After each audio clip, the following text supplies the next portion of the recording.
Começa agora. Bom dia, CDL. As notícias mais importantes do dia comentadas e analisadas. Realização Câmara de Dirigentes Lojistas Santos Praia.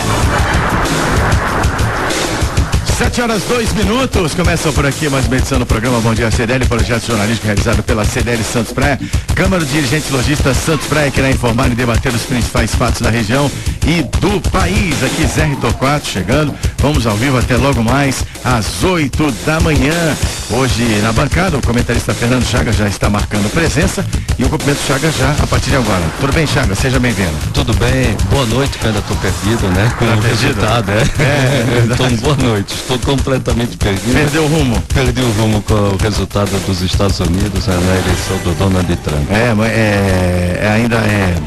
Já é noite na Ásia, né?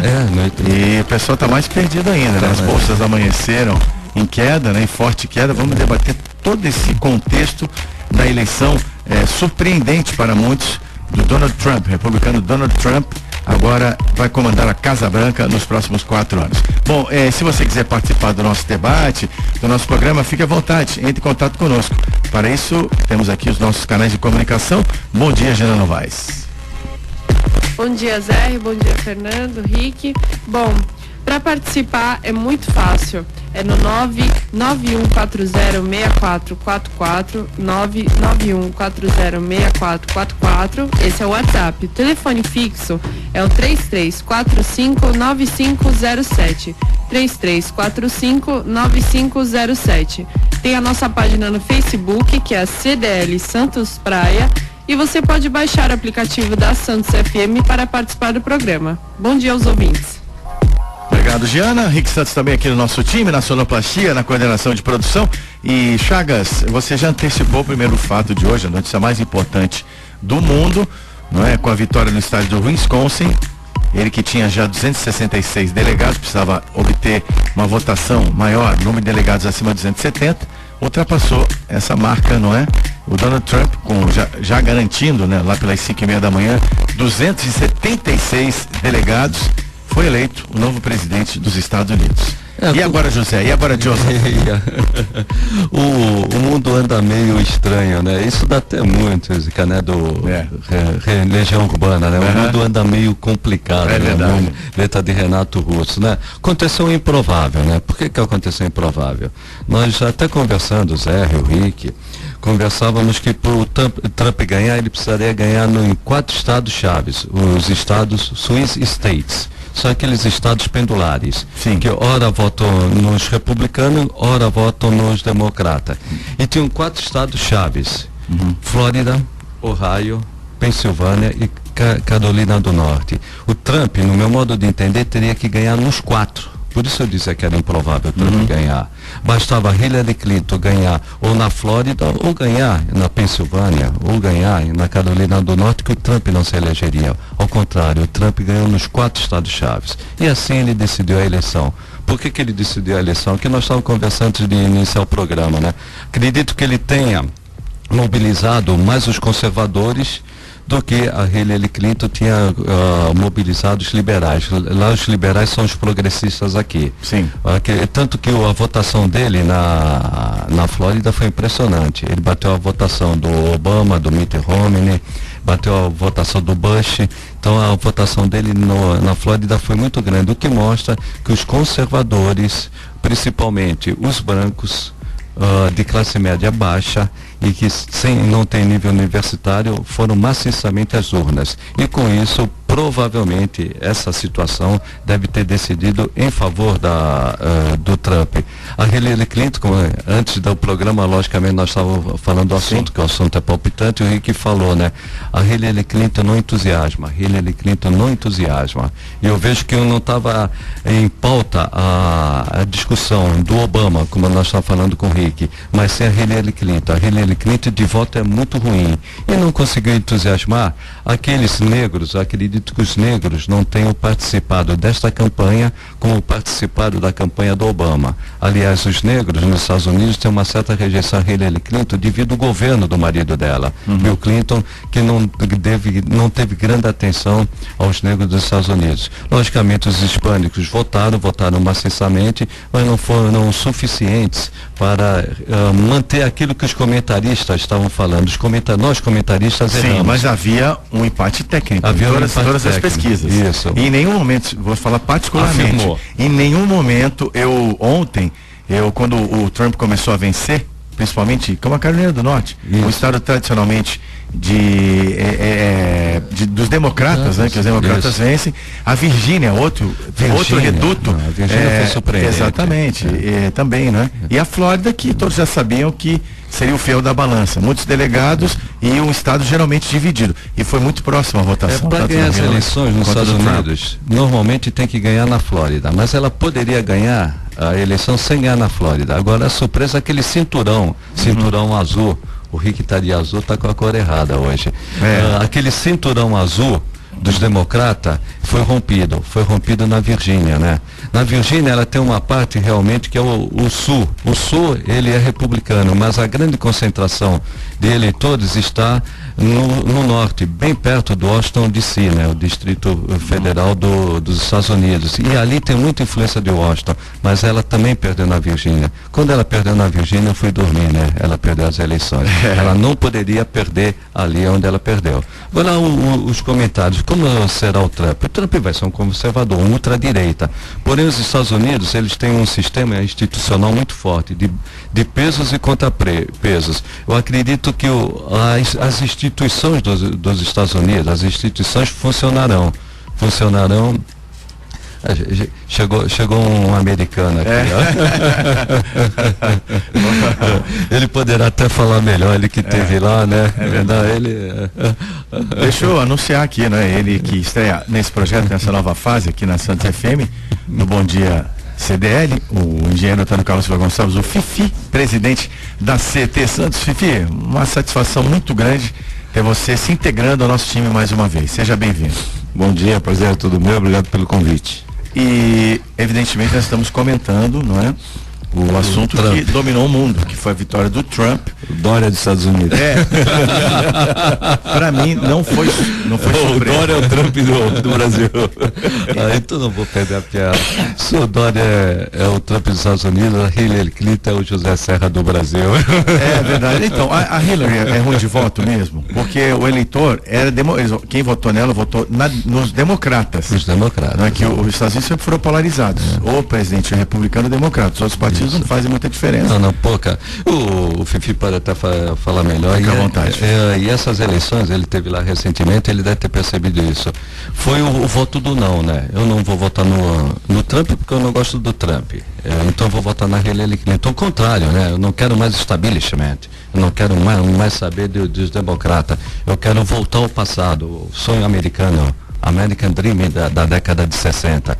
Então eu não gosto dela, eu também não gosto dele, mas ele vai me trazer de volta aquilo que sempre foi dos Estados Unidos, o sonho da classe média baixa, do branco, voltar a ter oportunidades que nos Estados Unidos, embora a economia, nós estamos discutindo isso com o Rick, embora a economia tenha se recuperado nos Estados Unidos com o governo do Barack Obama, o branco de classe média baixa, ele não sentiu essa recuperação. Então ele votou maciçamente no Trump. Agora é um novo mundo, né?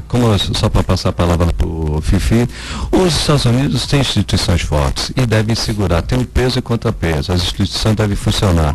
E hoje já, né, de manhã, o Trump, no seu discurso, ele moderou o discurso. Parece que ele saiu daquele personagem eleitoral e entrou já ele entrou no personagem verdadeiro, né? Que tem que um presidente dos Estados Unidos tem muita responsabilidade. O que eu temo é que ele não é do meio político, Fifi. Ele nunca esteve na política. E a gente viu no Brasil, quando uma pessoa que não era do meio político, que nunca passou por legislativo, nunca passou por uma prefeitura ou por um governo do estado, assumiu o poder, do que aconteceu. Então eu temo essa inexperiência do Trump. Agora é um mundo novo, né? É um mundo que nós vamos ter que conviver.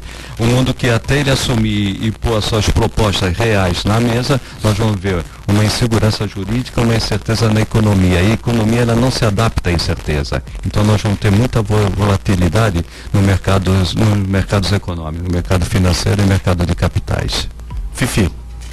Eu com o Chagas, a única diferença é que ele fez uma analogia a Dilma, se eu não estou errado. Pessoa que não tem experiência política e que assumiu o governo. A única diferença é que o Trump é um empresário de sucesso, né? É um empresário que caminha com as próprias pernas, ele não depende muito de acordos empresariais para poder caminhar. Em contrapartida, você percebe que lá também existe uma resistência à classe política, né? O pessoal meio que expulsando a classe política de carreira, a classe política que costumeiramente faz a sua história através da política. Isso é ruim, porque não ruim expulsar, é ruim que a classe política no mundo, de alguma forma, não se consiga representar como uma alternativa viável para a população. E a partir daí essa população de alguma forma expurga essa classe política. Concordo contigo também que foi mais o voto da tradição contra a novidade, né? O Barack Obama foi uma novidade nos Estados Unidos, flexibilizando uma série de ações que os Estados Unidos até então impunha como único objetivo, como única face de uma moeda, e o Trump vem agora para restringir determinadas ações. Interessante também o voto dele na Flórida, porque a Flórida era dada como da Hillary, né? Pelos próprios latinos, e ele acabou vencendo na Flórida. Pelo menos até a hora que eu estava ouvindo, ele estava vencendo na Flórida. Venceu, né? Venceu. Então você percebe que é uma eleição completamente maluca. E mais uma vez o Instituto de Pesquisa erra, né? Não é só aqui que erra lá também. Os comentaristas erraram. E a vitória dele muito apertada. Se eu não estou errado, também é algo em torno de 1%. Dos votos, muito próximo, muito próximo. É muito próximo. Agora, a gente espera que seja uma nova realidade. O discurso dele, eu estava vendo de manhã, às 5 da manhã aqui no Brasil, às 2 da manhã, ele já falando completamente diferente do que ele falou até então. Até porque aquele discurso dele não cabe. Aquele discurso foi para conquistar a parte da população que não queria a Hillary de jeito nenhum. Mas não cabe numa gestão administrativa de uma nação do tamanho dos Estados Unidos. É um novo momento. A gente espera que efetivamente os Estados Unidos, que coordena aqui no Ocidente a política monetária do mundo ocidental, que efetivamente ele tenha uma viabilidade econômica que reflita nos países que dependem diretamente dessa nação, que é o caso do Brasil. Ele tem um desafio muito grande, que é unificar o país. Está muito dividido. A campanha foi num tom baixo, né, em termos de respeito de um candidato ao outro. Foram ataques pessoais muito constantes, né, e criou-se um clima de acirramento que eu acho que motivou o eleitor conservador americano.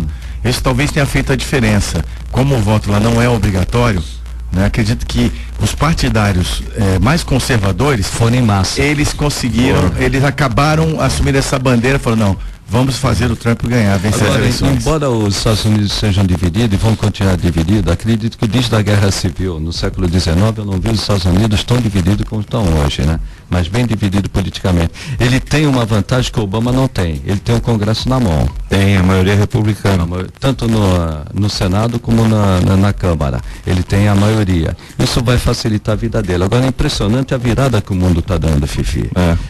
Já teve o Brexit. Magnata conservadora. Já teve o Brexit, a saída do Reino Unido da União Europeia, a vitória do Trump, e a França caminha também para esse lado, né? Pode vencer a Marine Le Pen na França. Mas é bem mais à direita ainda que o bem que o mais Trump, à direita. E a antiga cortina de ferro, Polônia, Hungria, também estão caminhando para a direita. Estão caminhando, não, estão na direita, na outra direita. Então nós estamos tendo uma virada muito grande no mundo. Esse mundo isolacionista.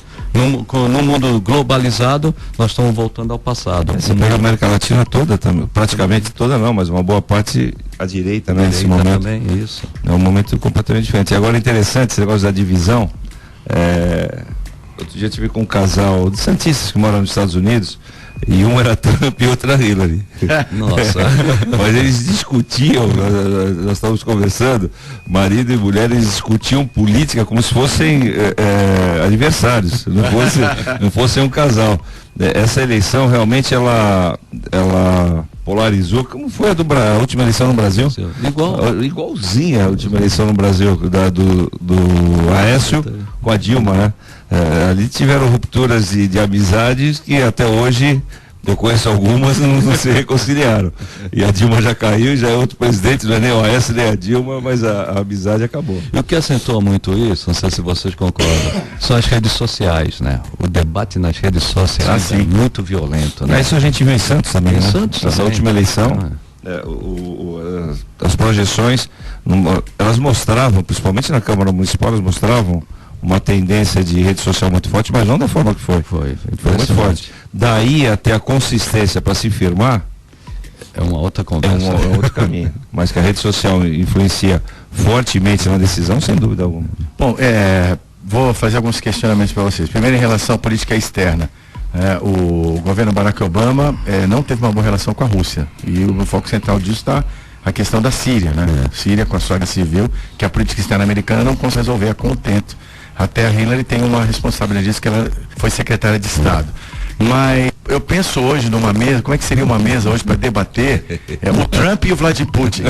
Isso preocupa, a gente está brincando, mas como é que seria essa conversa, hein? Olha, nesse caso... Dois bicudos não se beijam, né? No primeiro momento, até por pensamentos radicais, eles vão se aproximar, os extremos se aproximam. No segundo momento, não. Ele vai ser muito mais intervencionista do que o Obama. Ao contrário, o Obama, ele preferiu, vamos dizer, a guerra leve, né? Soft war. Enquanto ele não, o Trump vai querer a war hard, né? Uma guerra muito acentuada. Ele vai ter uma política interna em termos de Oriente Médio muito mais forte, muito mais intervencionista do que Obama. Agora, o que eu disse, os Estados Unidos, você tem que passar tudo pelo Congresso. Ele sozinho, ele não vai poder muita coisa. Ele tem, lógico, os republicanos ao lado, mas o Congresso, ele vai fazer, mesmo sendo republicano, ele vai fazer esse balanço. A política dele vai ser muito mais de enfrentamento do que dos Unidos, que foi do Obama, que foi o diálogo. Muita gente pergunta para o Brasil, eu digo para a América Latina de uma forma. O Obama já não deu a mínima da América Latina, inclusive para o Brasil, e o Trump vai pelo mesmo caminho. Não está no radar dos Estados Unidos, mesmo que fosse a Hillary. América Latina e o Brasil. Os dois não estão no radar dos Estados Unidos. Comercialmente, para o Brasil vai ser ruim. Por que eu digo comercialmente? Devem cair os preços das commodities, isso vai afetar muito o comércio exterior do Brasil. E no Brasil, apesar do momento de expectativa positiva derrubando o dólar, né, neste momento, eu acredito que o dólar vai ter uma... Como é que vai abrir a cotação hoje? Eu acredito que o dólar vai ter uma subida devido à insegurança, né? É o que digo, a insegurança qual é a política econômica do Trump? Nós estamos falando aqui que ele vai ser intervencionista. Talvez ele tenha uma posição totalmente diferente, mas pelo pensamento dele que ele demonstrou, ele vai olhar para o Oriente Médio com mais intervenção e dando pouca bola, vamos bem no popular, para a América Latina. Concordo. O Brasil, ele tenta se colocar no radar das grandes potências, mas ele não consegue entrar, até porque o Brasil, nesse momento, ele precisa passar por uma reciclagem de confiabilidade. Qual o grande investidor que vem para o Brasil, se os escândalos até hoje não estão resolvidos e as situações estão sendo acomodadas? Praticamente nenhum. Entre você colocar num país sério o teu dinheiro ou colocar num país que você tenha risco, você vai por onde? Que te dá segurança, né? Te dá segurança. Então, o Brasil, enquanto o Brasil não resolver a lição de casa não está só na saída da Dilma, não está só na prisão do Cunha, a prisão de casa é muito mais do que isso. Ele não passa confiabilidade para o mundo inteiro. E a gente acho que vai passar uma situação muito difícil. Concordo com o Fernando, independente de quem entrasse, o Brasil não seria diretamente afetado para ser a salvação da pátria neste momento. Pode ser que futuramente. Mas nesse momento eu não vejo condições. O Brasil não se oferta como um país atrativo para investimento.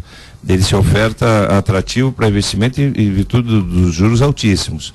Aí quando o cara faz a conta entre o risco dos juros altos, do que ele pode perder, às vezes compensa ele correr esse risco e ele investe no Brasil. Agora, investir no Brasil para desenvolvimento, eu não vejo nesse momento ambiente político para que a gente possa absorver uma situação favorável. Bom, hoje nós temos o José Serra como ministro das Relações Exteriores, ele que está mudando a política do Itamaraty, que nos governos do PT foi voltar aos seus parceiros ideológicos, né? Como Cuba, Venezuela, Bolívia e afins. Acredito que o Brasil também nos últimos anos, não estimulou essa relação bilateral, embora ainda temos um comércio importante com os Estados Unidos. Bom, eu quero saber depois a questão das barreiras, né, intervencionistas. A China está muito preocupada, né?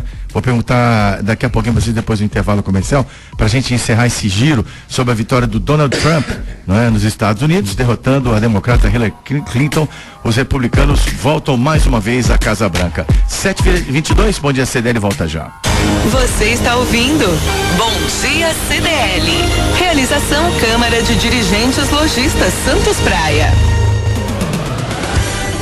De volta aqui com Bom Dia CDL, realização da CDL Santos Praia, na bancada dos comentaristas, Antônio Carlos Silva Gonçalves, o Fifi, presidente da CT Santos, e o cientista político Fernando Chagas. Você pode participar e interagir conosco também no programa pelos nossos canais de comunicação. Para isso, temos aqui a divulgação pela Giana Novaes. Vamos lá, Giana. Bom, Zé, pelo WhatsApp é no 991406444, 991406444, pelo telefone fixo 3345-9507, 3345-9507. A nossa página no Facebook é a CDL Santos Praia e você pode baixar o aplicativo para participar do programa. Muito bem, obrigado, Jana. Deixa eu falar para você do apoio cultural da APO, Planos Odontológicos Empresariais. A APO vai atender a sua empresa, os seus funcionários, o benefício qualificado com dentistas realmente muito competentes, uma rede aí de 200 dentistas na região, atendimento em todo o território nacional, tanto que isso diz muito sobre a APO, Planos Odontológicos Empresariais. Ela é certificada pelo ISO 9001 em todos os seus departamentos. Tem a chancela de empresas importantes. Tem em parceria com a Unimed, com o Santa Casa Saúde, com a CDL Santos Praia, com o Grupo Santa Cecília, com o Jornal A Tribuna, Transbrasa, Rodrimar, são várias, em Grupo Mendes.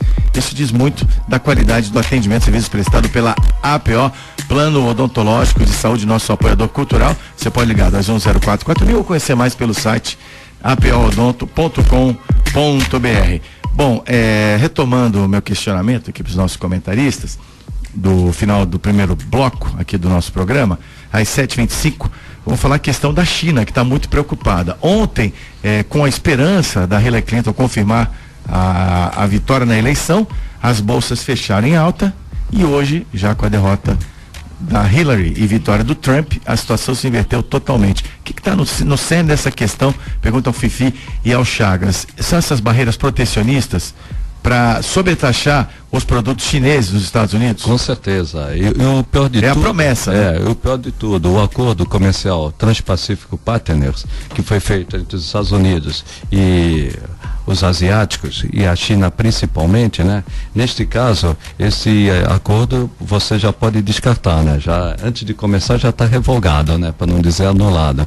E a tendência hoje, até pela formação do Trump e do radical republicano de direita, ele vai realmente ao máximo tentar evitar a entrada de produtos chineses nos Estados Unidos. Ele vai sobretaxar não só o produto chinês, mas tudo aquilo que não seja interesse, que o americano ele olha muito para ele, por isso que ele ganha eleições. Ele quer voltar na época que as empresas, as indústrias ficavam nos Estados Unidos, geravam empresa e renda para os Estados Unidos. Hoje, o mundo globalizado, né? As indústrias saem com muita facilidade de um país e vão para o outro. E o produto chinês, ele dominou, tanto a China é a segunda maior economia do mundo, dominou o mercado global. E isto, com certeza, o Trump ele vai tentar, da maneira que, dentro da medida do possível, ele vai tentar evitar que a China continue, né, entrando com facilidade nos Estados Unidos, inclusive em outros mercados. A tendência hoje comercial e econômica dos Estados Unidos, que influencia o mundo inteiro, vai ser bem diferente do que foi praticado até agora pelo Obama. Fifi? Eu vejo, isso é fato. Você pega o ramo têxtil nos Estados Unidos, quase todo ele é fabricado na China, né, ou no Oriente. Você pega a indústria automobilística da mesma forma, né? Japão. O sucateamento total da indústria automobilística americana, que era o grande orgulho do povo americano. E o americano ele tem essa prepotência de se achar o dono do mundo, que ele não precisa do mundo, o mundo precisa dele. E a partir daí a China começou a disputar diretamente com ele uma potência em termos de economia que ele vai querer de alguma forma rechaçar. E eu acho que ele tem condição de dar uma fechada na China, sim. E pode ser que com isso crie uma alternativa para os países da América do Sul. O que eu não vejo, Zé, nesse momento, são os países da América do Sul preparados para entrar nessa disputa, para pegar o que sobrar. Falando em português, claro, pegar a migalha que sobrar. Né? Não é que vão disputar de igual para igual, pegar o que sobra. Mas eu acho que é um momento completamente diferente do que nós observamos nos últimos 16 anos, porque nós vínhamos do Bill Clinton, né? Isso. Democrata, depois 8 anos de Bill Clinton, 8 anos de Bush. Teve o Bush. Aí teve o Barack Obama, então tem 24 anos aí nessa brincadeira. E vai ser uma retomada daquele orgulho americano. Sim. Acho que ele vai ter muito em cima disso. O povo que votou no Trump, ele votou no orgulho americano. E aí a gente vai observar se existe espaço para essa postura, para esse posicionamento. Eu vejo que ele, como empresário, um cidadão que eu comparo muito ao Dória. Pode ser uma comparação esdrúxula, mas comparo muito ao Dória. Por que os dois entraram na política de uma hora para outra? E o que eles podem acrescentar? O Bush é um cara de 70 anos, né? A Hillary, se não me engano, tinha 60 anos, tem 69, né? 69. O que o cara, nessa altura da vida dele, entrou na vida pública? E outra, não dá para você imaginar que um empresário do tamanho de um Trump não tinha nada a ver com a política. Ele não tinha cargo político. Agora que ele tem relacionamentos políticos, com certeza, sem dúvida, porque ele tem investimentos pelos Estados Unidos inteiro, né? Então eu estou bastante ansioso para ver o que vai acontecer. Tem uma expectativa positiva, apesar de não morar lá, não ter familiaridade com os problemas de lá, mas tem uma expectativa positiva pela isenção de compromissos políticos que eu imagino que ele possa ter, menos do que a Hillary tinha nas propostas dela. Olha a mudança, né? E num breve, né, comentário, olha a mudança que já está ocorrendo no mundo com a eleição do Trump. Nós já falamos que ele, em termos de guerra, ele vai ser mais intervencionista. Em termos comerciais, ele vai ser isolacionista. Olha a mudança que dá no mundo. E quando os Estados Unidos mudam o mundo. Os Estados Unidos mudam o mundo. Os Estados Unidos, quando internamente mudam, os Estados Unidos mudam o mundo. Olha a virada que nós estamos dando no mundo nesse momento. É um momento importante. Nós estamos vivendo um momento importante da história. Sim. Uma virada, como eu disse, até improvável, mas que ocorreu e nós comentaristas erramos bastante. O Fifi que chegou hoje, mas você comentarista errou mesmo, aqueles bem legais, né? Não é bem assim, não. Eu realmente reitero, você sabe, já conversei com você várias vezes sobre isso, eu tinha lá minhas dúvidas se a Hillary realmente vencer. Eu também tinha dúvidas. Uma onda conservadora que realmente gera esse entusiasmo para ganhar a eleição. E aquilo que o Fifi falou foi o voto anti-establishment. Isso. Não queriam mais o político. Isso está ocorrendo no mundo. No Brasil, nos Estados Unidos. E ele interpretou aqueles grandes sonhos indiretamente da cultura americana com o Fifi. American Dream. Aquela coisa do herói solitário, né? Do Lone Ranger. Eu vou colocar ordem na casa. A coisa da xenofobia. Tem questão lá do muro. Vai colocar muro na fronteira do México? Vai proibir os muçulmanos de entrar nos Estados Unidos? Aí eu acho que vai. Por exemplo, você pega, os Estados Unidos estava passando por uma crise, a questão de 1 ano, 2 anos, no ano passado, eu estive lá e você via em Nova York coisas que você não via costumeiramente. Por exemplo, pessoas que nem no Brasil, pessoas na rua, jogadas na rua. Uma cena que me chamou muita atenção, o senhor de terno, você via que ele tinha dificuldade financeira. Em Times Square, um cidadão veio com aquela caixinha do McDonald's de batata e jogou na lixeira. O senhor foi lá, pegou a caixinha para comer a batata. Quer dizer, é uma coisa inimaginável você ver numa metrópole como Nova York, principalmente em Manhattan. Você poderia ver mais nos guetos, mas Manhattan não. Isso tudo foi desgastando o orgulho americano, não aquele senhor, mas o conjunto de situações que os Estados Unidos passou. E agora eu acho que o povo americano, o que votou, a metade que votou no Trump, está buscando isso, o orgulho americano. Eu não sei se eles já tiveram oportunidade de passar um 4 de julho nos Estados Unidos, é uma coisa louca. 4 de julho é o dia da independência deles, é uma coisa louca. Uma vez eu estava em Boston e Eu acordei de manhã, era 4 de julho, e o cidadão andando na rua, todo mundo com alguma coisa da bandeira dos Estados Unidos na roupa. Eu perguntei, mas o que é isso? Não, hoje é o dia da independência. O orgulho do americano com os símbolos deles é uma coisa que eles perderam. Nos últimos anos eles perderam. Eu acho que atrás disso, que eles foram agora no voto, e atrás de uma estabilidade econômica que eles ainda não têm. Eles ainda não readquiriram totalmente. Então, esse orgulho americano que foi o voto Trump, na minha concepção, na minha análise. A queda dos Estados Unidos, ela está rapidamente, ela está bem simbolizada em Detroit. Em 84, eu fui fazer a cobertura de Fórmula 1 em Detroit, até o Nelson Piquet ganhou aquela corrida. Aquilo era uma maravilha. Detroit era um mundo sucateado, né? Tudo. Vi uma foto recentemente, né? Onde tinham as grandes indústrias e os grandes operários, tudo aquilo terminou. As pessoas que trabalhavam nas grandes indústrias e ganhavam muito estavam morando na rua. Então, metade de Detroit, hoje você vê as pessoas morando na rua. Diferentemente de 84, quando aquilo realmente bombava. Aquilo era um mundo à parte. Então, simboliza muito o que os Estados Unidos eram e como os Estados Unidos ficaram. E o Trump, o que ele falou? Ele falou para esse público, resgatar esse público que perdeu o emprego e quer recuperar o seu passado, a sua década até de 60, né? Que é um grande sonho americano. E quando ele fala do Muro do México, ele fala da invasão de latinos que teve na Flórida, que é fato. A Flórida você fala mais o castelhano do que o inglês. Então, essa condição que ele quer ver se de alguma forma ele recupera pro americano.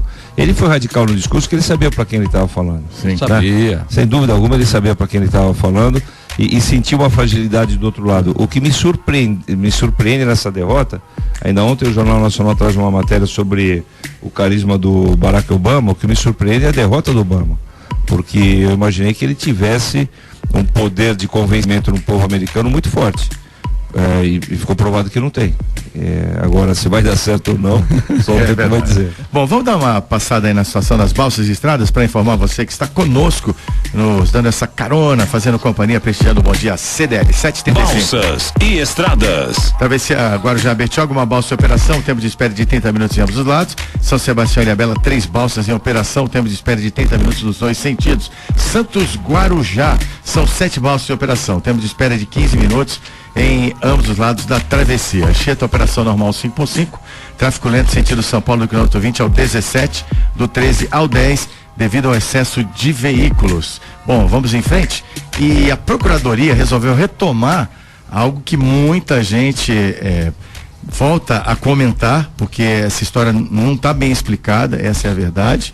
E a Procuradoria-Geral de Justiça encaminhou ao GAECO, Grupo de Apoio ao Crime, de Combate ao Crime Organizado, por meio da Subprocuradoria-Geral de Políticas Criminais, informações sobre o assassinato do prefeito de Santo André, Celso Daniel, para que a investigação tenha prosseguimento. Desde 2005, já existe procedimento investigatório criminal, um PIC, no GAECO de Santo André, sobre homicídio, mas essa investigação nunca foi concluída. O procurador quer saber quem foram os mandantes do assassinato do petista. Alega que as novas provas apareceram no caso. Para o Ministério Público Estadual, Celso Daniel foi morto a mando de corruptos porque teria mandado acabar com um esquema de fraudes e desvios em sua própria gestão quando descobriu que recursos ilícitos eram destinados ao caixa do PT. Essa questão envolvia transporte público e o Sombra, que era morreu. O Sombra já morreu. Ele vai ser preso. Isso daí é um absurdo. O Sombra foi pro inferno. Pelo seguinte, era só ouvir o irmão do Celso Daniel, que ele falou com todas as letras quem eram os mandantes na época. A ex-mulher do Celso Daniel falou com todas as letras que eram o mandante à época. E esse assunto faz quanto tempo? Década de 80. Década de 80. Década de 80. Absurdo esse assunto voltar e não terem concluído a investigação, meu Deus do céu. Voltou mais por causa da Lava Jato, né? Porque a Lava Jato vai juntar uma coisa na outra. Na outra é que a Lava Jato está abrindo todas as ramificações que a Lava Jato existiram, né? O Sérgio Moro na Lava Jato agora, ele não pode ser só juiz, ele tem que ser um cirurgião. Porque se ele começar a abrir muita Lava Jato, não vai sobrar ninguém. Então ele vai ser cirúrgico para poder dar uma estabilidade para o país, porque cada vez que ele abre um flanco novo na Lava Jato, é um cara em evidência que ele pega, né? Bom, só para comentar, o Sérgio Moro, concedeu uma entrevista, a primeira vez que ele iniciou a Lava Jato, semana passada para o Jornal Estado de São Paulo, já falamos disso. Ele disse algumas coisas interessantes. Não cogita de maneira nenhuma concorrer a cargo público. Uma das informações é essa. E isso está descartado. E o foro privilegiado, que ele acha que deve ser restrito, está muito abrangente, restrito a apenas os presidentes dos 3 poderes. O ministro Gilmar Mendes, que é uma solução simplista que que induz a interpretação a erro. E aí? Sabe o que eu acho do foro privilegiado, Zé? O foro privilegiado deveria ser no exercício da função. Não você na função com uma ação que ela é particular, ela não tem nada a ver com a tua função. Que hoje é misturado isso. O que é no exercício da função? Por exemplo, você é um prefeito, você é um governador, um deputado, você fez um ato errado na sua função, você deliberou de forma errada, aquele ato é julgado no fórum privilegiado. Agora, você extorquiu um dinheiro, você pegou um dinheiro, você fez uma coisa errada pessoalmente, por que fórum privilegiado? Então, eu acho que no exercício da função, ele é interessante, porque você preserva até a condição do cidadão poder administrar, porque senão o cara não vai administrar nunca. Qualquer juiz de primeira instância, não desmerecendo o juiz de primeira instância, mas o que eu quero dizer é o seguinte, por exemplo, às vezes você tem uma rixa na cidade, no município que mora o prefeito com o juiz. E o juiz entra e vai impugnar o prefeito numa ação que ele fez administrativa. Está errado. Agora, o prefeito ou o político, enfim, fora do exercício da função, mas com o cargo, cometeu o ilícito, por que ele precisa de fórum privilegiado? Que seja julgado na primeira instância. É essa coisa que eu acho que teria que, no meu ponto de vista, né? Não sou dono da verdade, mas é essa coisa que deveria mudar, porque acabar totalmente ou proteger da forma que está hoje, as duas coisas estão erradas. Concordo plenamente com o Fifi, indo para o outro lado, né? Há hoje uma disputa muito grande entre o Sérgio Moro, né, juiz de primeira instância, sim, e o Supremo Tribunal Federal, principalmente o Gilmar Mendes. Se o Moro fala A, o Gilmar Mendes fala B. Então há esse confronto. Inclusive nessa entrevista ele elogiou inicialmente o STF, mas por outro lado disse que o STF, o que é uma verdade, não está aparelhado para julgar tantos delitos, tantas ilicitudes, né? Porque não tem estrutura. Logo o Gilmar Mendes reagiu. Então há esse confronto hoje sim entre a primeira instância, principalmente Sérgio Moro, e o STF. E no caso do foro privilegiado, eu concordo com o Fifi, né? Ele veio para defender as instituições e está servindo hoje como uma defesa. Pessoa física. Isso, né? E uma outra coisa que eu acho que deveria ter um procedimento diferente, aí eu falo por experiência que eu passei. Por exemplo, você é gestor público, no meu caso hoje estou na CET. Eu tomo um procedimento que na CET não seria o exemplo mais correto, mas o secretário municipal toma um procedimento que é balizado em cima de um parecer da Procuradoria-Geral do município. Aquele parecer da Procuradoria documentado num processo induz ao administrador, no caso o secretário da pasta, a tomar determinada decisão. Se aquela decisão o Tribunal de Contas entender como errada, quem é punido é o secretário que tomou a decisão. E o parecer da Procuradoria, mesmo favorável, não tem sanção alguma. Isso é um absurdo. Isso é um absurdo, porque tem que haver uma sanção também em cima do advogado da prefeitura, ou do estado, ou da União, que orienta para aquele procedimento. Vou dar um exemplo claro. Por exemplo, o cidadão é secretário de educação, precisa tomar um procedimento num processo licitatório. Ele pega a orientação com quem? Com o jurídico da prefeitura. O jurídico da prefeitura orienta que ele vá daquela maneira. Ele faz exatamente o que o jurídico orientou. O tribunal vem e fala que ele está errado, o Ministério Público entra em cima do cidadão que assinou. E o que orientou? Porque ele está fazendo o que lá? É verdade. Né? Então, essas coisas deveriam ser melhor afinadas para que você tenha mais segurança, para que você tenha mais tranquilidade nos seus procedimentos. E com isso, porque não sei se vocês têm familiaridade com processos públicos, mas os processos, eles são explícitos. Né? O procurador, ele é explícito, pode continuar, porque a lei tal, não sei o que, está correta por causa disso. Passa o tempo e o Tribunal de Contas fala, não, tudo que você fez está errado. Mas pera, não foi o que fiz. Eu peguei alguém da área para me orientar. Então, esses ajustes precisam haver.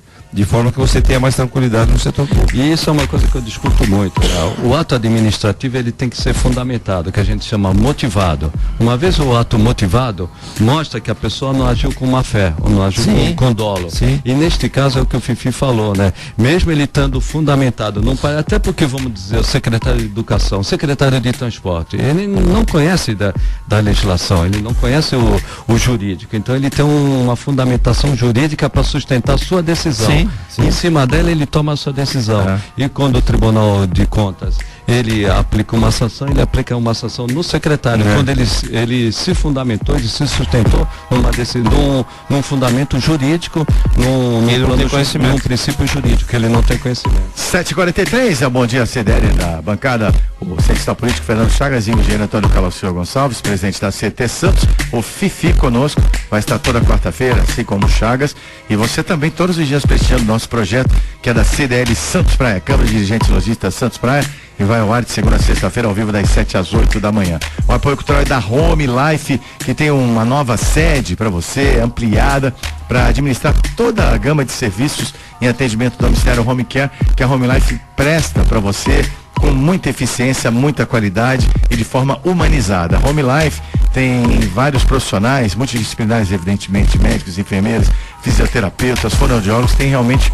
uma equipe muito competente para atender você, desde o atendimento mais simples até o tratamento de terapia intensiva. Você pode fazer montar até uma UTI na sua casa pelo atendimento domiciliar. Conheça tudo que a Home Life pode fazer por você. O telefone é 3202-6440. Acesse homelife.com.br. Vamos para o intervalo, vamos para nossos apoiadores comerciais e voltamos já com o Bom Dia CDL.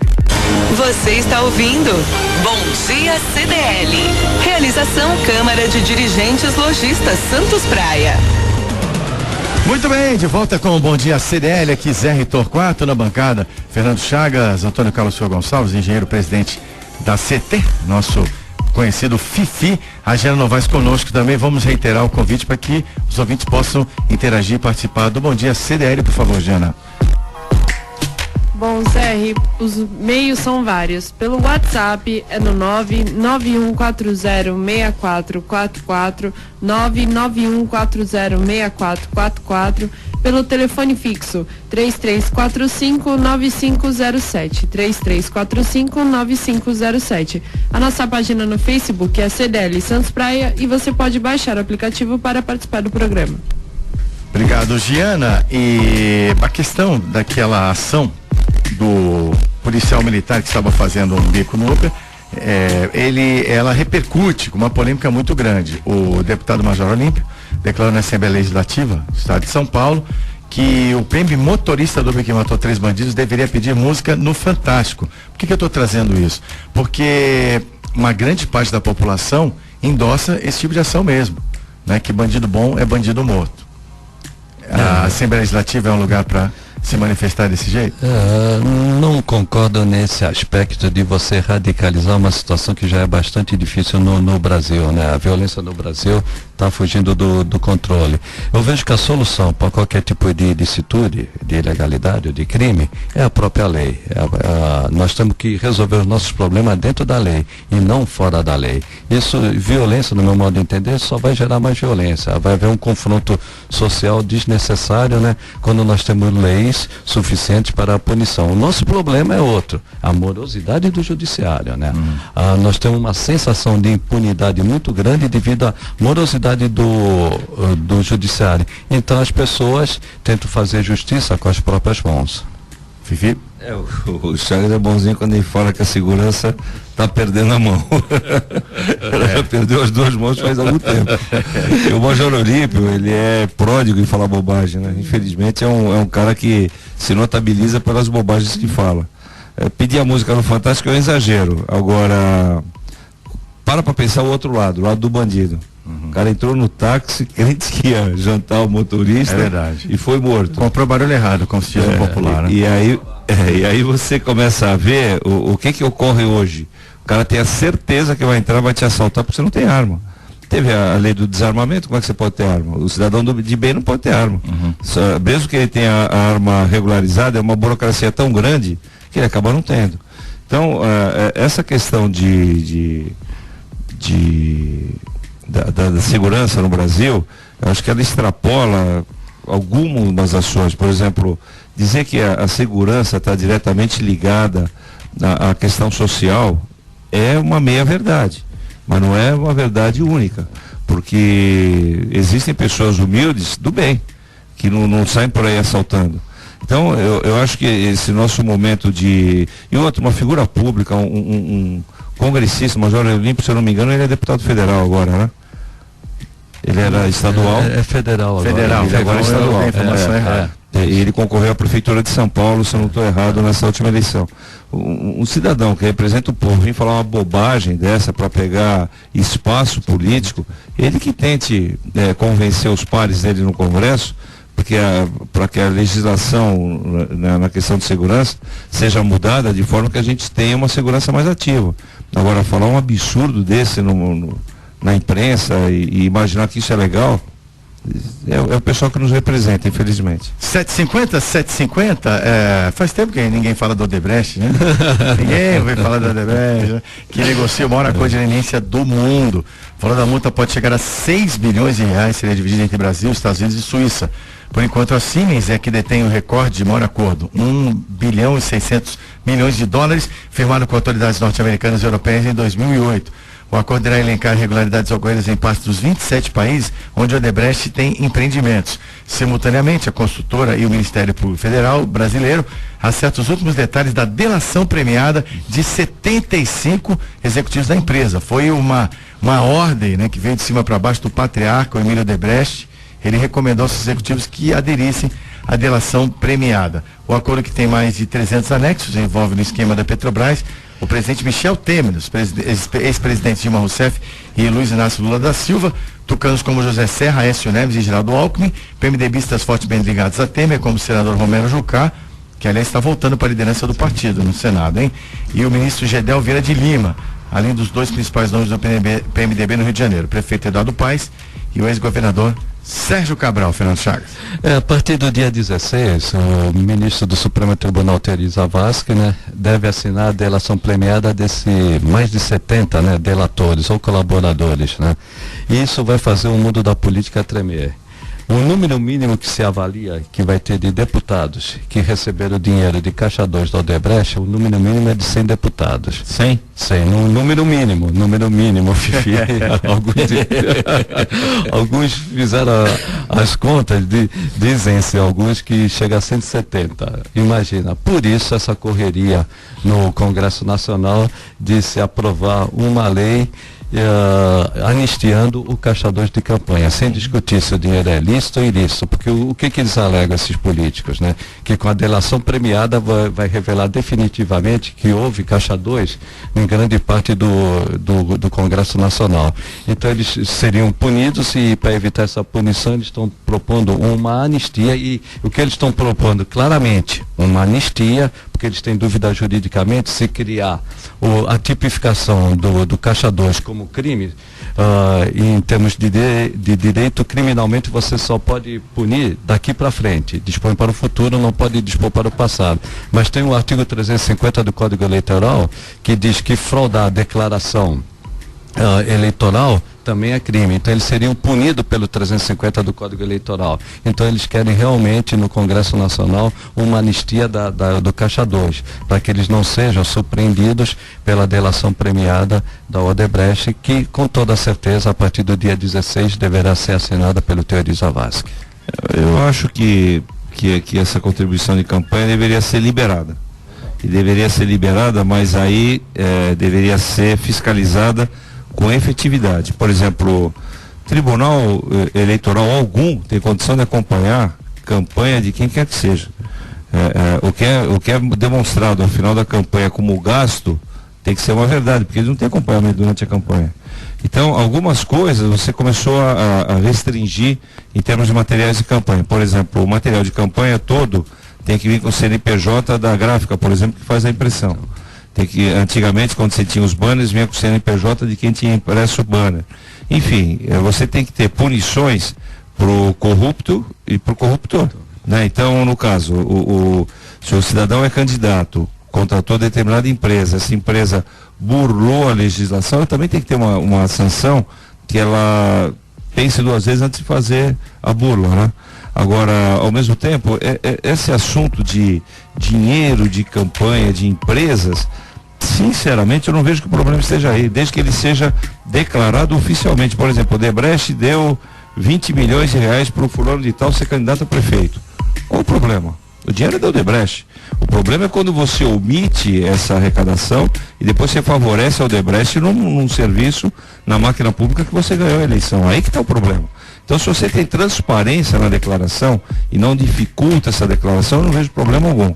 Ao mesmo tempo, eu percebo que essa questão da discussão do Caixa 2 misturou dinheiro de campanha com propina. Dinheiro de campanha é uma coisa, propina é outra completamente diferente, né? Agora, uma outra coisa que a Odebrecht vai deixar todo mundo de cabelo em pé, literalmente, foi para onde foi o dinheiro do Brasil, do BNDES. Por exemplo, por que o Brasil foi fazer o Porto de Cuba, se não resolve o Porto de Santos? Por que o Brasil foi intervir em Angola com o dinheiro do BNDES, se não resolve a infraestrutura do Brasil? E aí vai ficar caracterizado que o objetivo do governo do PT não era uma política internacional, era uma política partidária, uma política socialista, para dominar parte da América do Sul e dominar a África, de forma a fazer frente para os países que se opunham a essa ideologia política.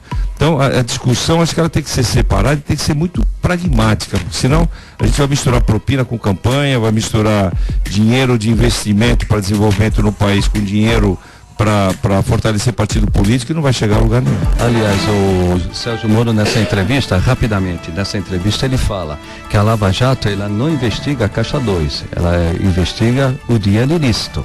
São duas coisas diferentes. E o Fifi tocou no ponto central. Mesmo mudando a legislação, se a Justiça Eleitoral não tiver pernas para fiscalizar e não tem pernas para fiscalizar, não adianta mudar a legislação, porque não vai resolver. O nosso problema está realmente na fiscalização e no controle das contas eleitorais. Esse é o problema. É o problema. Vamos falar do apoio cultural da Design Gallery, sempre conosco aqui, uma loja extraordinária, com muitas peças bonitas, funcionais, novidades constantes, lista de casamento, chabar, que você precisar, presentes finos, 6 vezes consecutivas, eleita no Top of Mind, a loja mais lembrada em todos esses quesitos aí, com excelente atendimento, sempre muita peça bonita, com várias faixas de preço, na Design Gallery, que tem 2 endereços, Marechal Deodoro 98 e Azevedo do Sodré 3, do Boqueirão, em Santos. É a nossa dica para presentes. Pode ir lá que você vai sair satisfeito, mas você não vai sair triste não. Da Design Gallery, nossa apoiadora cultural, aqui no Bom Dia CDL. Às 7h57, hora de esporte. Bom dia, Ricardo Martins.